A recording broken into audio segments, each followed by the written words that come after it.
Hello everyone, Astro here, And Thornquill. and welcome back to Quills and Rockets, the second episode of our hiatus specials. Today we'll be taking a look at Thornquill's favorite episode.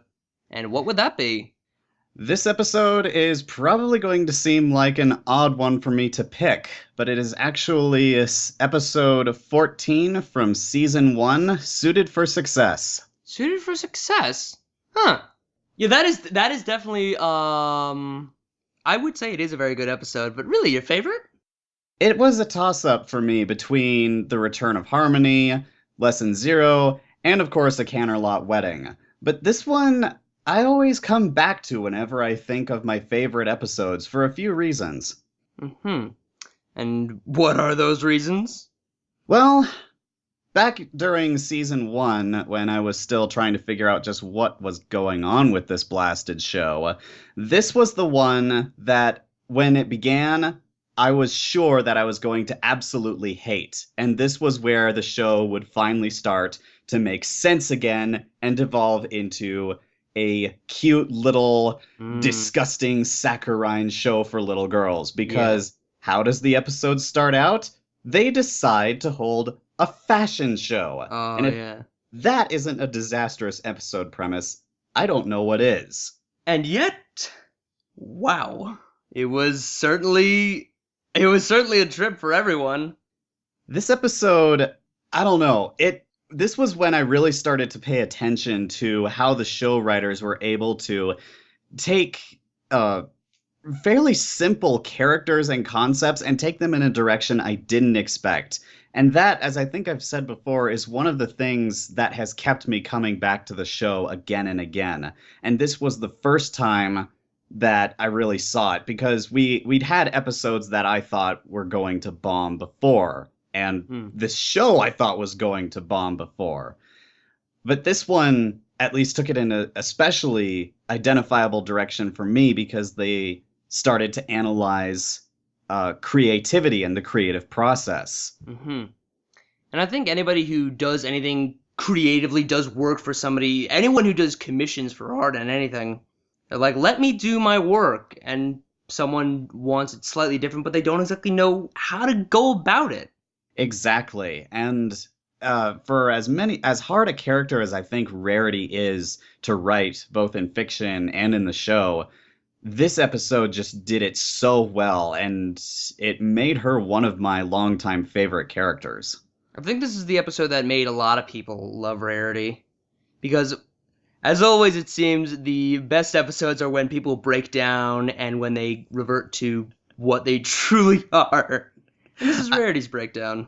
I did realize that not only did both of us pick an episode where a character completely breaks down, but a lot of fans seem to relate to the episodes where they completely lose it. I see episodes like that on top 10 lists again and again.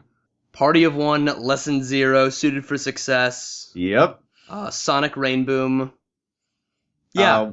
Applejack's episode that was early in the season. Applebuck's season. Yeah. She's had a few breakdown episodes. Yeah, but I don't personally feel that was a fantastic episode. It was the fourth episode of the entire show, I think. Yeah. Yeah.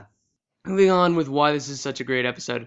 The episode starts off with Rarity wanting to hold a fashion show, making all the lovely dresses for her friends for the Grand Galloping Gala. Yay, continuity with everything that's going on.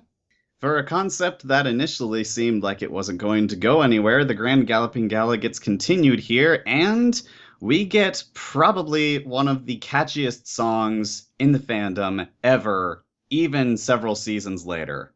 Mm-hmm. I don't remember the name of the song, actually. What was the name of the song? Embarrassing Moments. Why are you making me blank on the name of the song? The Art of the Dress, that's it. There it is. Catchy song. We can't remember its name. Going through the lyrics in my head. Da da da da da da da da. Yeah. But really, this song was what all started to turn the episode around for me really quickly, because here we see not the ponies fighting over whose dress is the prettiest, which I swear was what I initially expected, or not just celebrating, yay, things are pretty, or something like that. we actually get insight into how Rarity sees things and her analytical process for how she wants to make something great for her friends. And it's just a fascinating little transitionary song. But every once in a while, her friends pop in like, nope, change this, make this change, and they think they're a good change, but obviously as the show progresses, as the episode progresses, we see they're not such great changes, and they look hideous. As she makes more and more changes, especially for Twilight wanting realistic constellations and Rainbow Dash's oh so infamous 20% cooler line, the dresses Yes. devolve into something unique. I mean, maybe they can be considered modern art. I don't know. I always thought Rainbow's helmet was kind of cool. I'll give it that. Yeah. Applejack's hat, though, my god. Like, what is with the...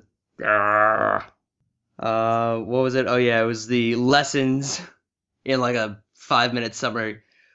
Let the professionals do his work, you chuckle fucks. To an extent, but I think what a lot of people identify with this one is how to balance the collaborative process, because it is true that Rarity wants to and needs to take her friends' wishes and vision into consideration, but at the same time, her friends did need to learn to trust her and realize that everything perfectly to them might not translate very well into this particular art form. It's a representation and not a direct translation. Mm-hmm.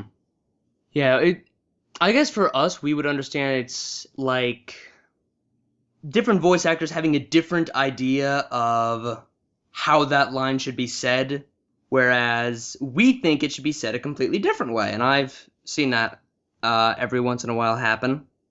Exactly. I've had lines that I've wanted to be said a particular way, and I've also had it happen where a voice actor has given me a line in a way that I didn't expect, and it turned out I liked that better. Mm-hmm. Yeah, I think we've all had that happen to us, where when you have to work with people, you have to have everyone's ideas kind of come together. Exactly. At the end of the day, there is one person who's making the final product. For the Rarity's making the final product. She is looking at the overall thing, how it's all going to look beautiful. Whereas they're just looking at this little bit. I want this little bit to be exactly this way, but it doesn't fit into the puzzle that way. Exactly. And because Rarity, because she figures she's doing gifts for her friends, doesn't take that authority and just gives them exactly what they want. And it unfortunately results in the fashion show being a bit of a fiasco. Everything but the kitchen sink, disaster, and Rarity cracks and never wants to make another dress again. As is her wont, she reacts very overdramatically, although to be fair, that is a pretty disastrous blow to her career to have a major fashion critic see what is arguably her lowest moment. Yeah. That would be like if one of us wanted to go into professional voice acting or professional voice editing or whatever, and they come across our channels. I would be proud of it. Yeah. Okay, well, actually, that would be fine. You'd be fine. Me, you'd be fine. Yours are more professional. Me, it's like, what the hell is this shit? I don't know. They'd still be looking at me going, you spent how much time doing this? And I say, what? It's a children's show. People work in children's media. Yes. Deal with it. Or don't hire me and I'll find someone cooler. So, her friends, of course, decide to make Rarity's dress for her exactly as she likes to cheer her up, and they decide to hold a second fashion show with the original dresses.